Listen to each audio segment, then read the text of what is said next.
नमस्कार, स्वागत है खास कार्यक्रम बयानवीर में, जहां आपको दिखाएंगे वो नेताओं के बयान जिनसे सियासी गलियारों में मचता है तहलका, आता है भूचाल। सबसे पहले बयानवीर में बात करेंगे कांग्रेस प्रवक्ता सुप्रिया श्रीनेत की, जिन्होंने कहा वॉर रुकवाने वाले पप्पा देश का अपमान नहीं रुकवा पा रहे। डोनाल्ड ट्रंप अमेरिका के राष्ट्रपति पद की शपथ ले चुके हैं। शपथ लेने के बाद डोनाल्ड ट्रंप ने नए फरमान पास किए, जिसमें भारत के लिए कई करारे झटके भी हैं। ये झटके बताते हैं कि नरेंद्र मोदी ने भारत की विदेश नीति कमजोर और नेतृत्व कितना विफल बना दिया। सुनिए जरा। वॉर रुकवाने वाले पप्पा देश का अपमान अमेरिका में नहीं रुकवा पा रहे हैं। डोनाल्ड ट्रंप ने अमेरिकी राष्ट्रपति की शपथ लेने के बाद कुछ ऐसे फरमान जारी किए हैं जिसमें एक के बाद एक बड़ा झटका भारत को लगा है, और ये झटके सबूत है इस बात का कि हमारी कूटनीति, हमारी विदेश नीति, हमारी डिप्लोमेसी और हमारा नेतृत्व पूरी तरह से अकर्मण्य, पूरी तरह से फेल है। सबसे पहले तो शुरुआत करते हैं, डोनाल्ड ट्रंप ने नरेंद्र मोदी को अपने शपथ ग्रहण समारोह में आमंत्रित नहीं किया, और उनको तो आमंत्रित नहीं किया, लेकिन चीन के शी जिनपिंग से लपक लपक के बार बार बात कर रहे थे। उनको तो आमंत्रित भी किया गया, वो नहीं आए वो अलग बात है।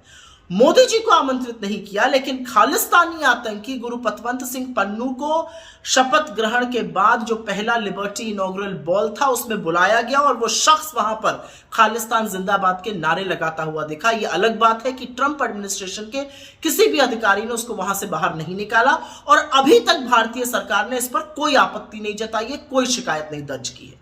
उसके बाद ट्रंप ने इमिग्रेंट को लेकर बड़ी घोषणाएं करी, और इसकी बड़ी गाज भारतीयों पर गिरेगी, फिर वो कैसे भी अमेरिका पहुंचे हों।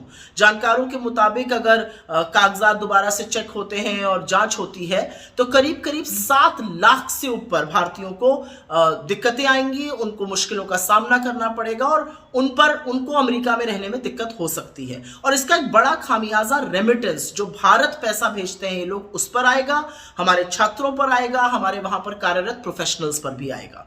ट्रंप यही नहीं रुके, उन्होंने ब्रिक्स को चेतावनी दे डाली। ब्रिक्स का मतलब ब्राजील, रशिया, इंडिया, चाइना और साउथ अफ्रीका का वो समूह जो इमर्जिंग इकोनॉमीज होता है, उनको चेतावनी दे डाली कि अगर वो डॉलर के अलावा किसी भी चीज में ट्रेड करते हैं तो उन पर 100% टैरिफ लागू किया जाएगा। आने वाले दिनों में ट्रंप की जो प्रोटेक्शनिस्ट पॉलिसीज हैं, क्योंकि वो अमेरिका फर्स्ट की बार बार बात कर रहे हैं, जो प्रोटेक्शनिस्ट पॉलिसीज हैं उसका खामियाजा इस देश को भुगतना पड़ेगा।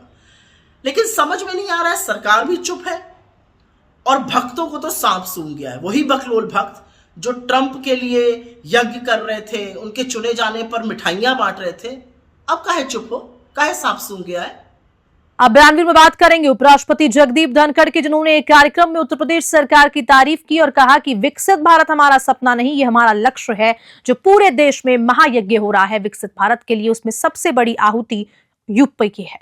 सुनिए जरा। दुनिया में आज के दिन भारत जहां विश्व की 1/6 आबादी रहती है, दुनिया का सबसे बड़ा एस्पिरेशनल देश है।